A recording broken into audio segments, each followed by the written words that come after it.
in reflecting on Lao Tzu, the thing that was interesting about him is that he had absolutely no faith in human beings. He had no faith in terms of what human beings and their minds were doing.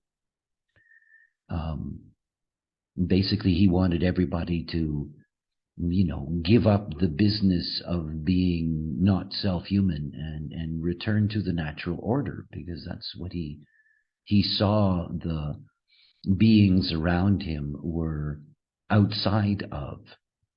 I mean, it's obviously in some ways very primitive and simplistic.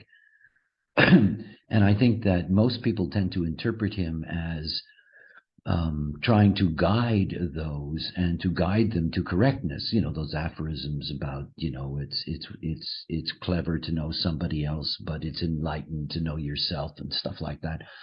This idea that this was kind of, laying out the possibilities of, how you could become a correct being.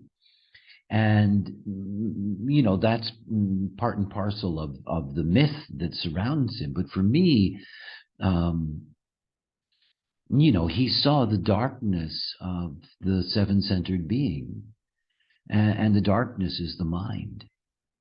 And he saw that the mind in its interference was distorting the natural order. One of his most beautiful comments is about the nature of victory in war, that how can one celebrate such a horrendous thing? He was very, very aware that the seven-centered being was dangerous and was capable of great evil and was in so many ways mindless. And it's endeared him to me. There was no way that such a limited outer authority could impact his kind.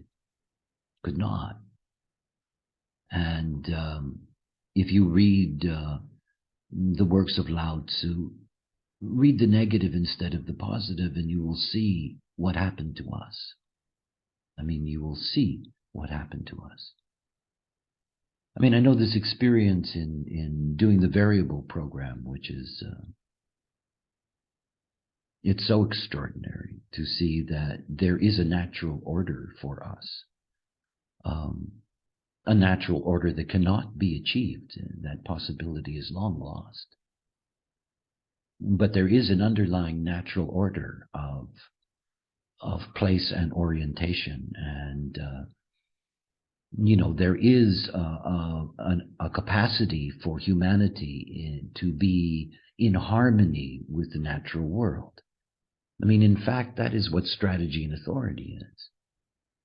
At its deepest, most mystical level, it is placing you into that harmony with the world around you, a harmony within the Maya. So he was very aware of the madness of the seven-centered way of life. I think it's one of the, one of the things that I talk about often is how we are still chained to seven-centered consciousness. How we're still chained to seven-centered moralities, religions, philosophies, all of which were deeply rooted in the strategic left.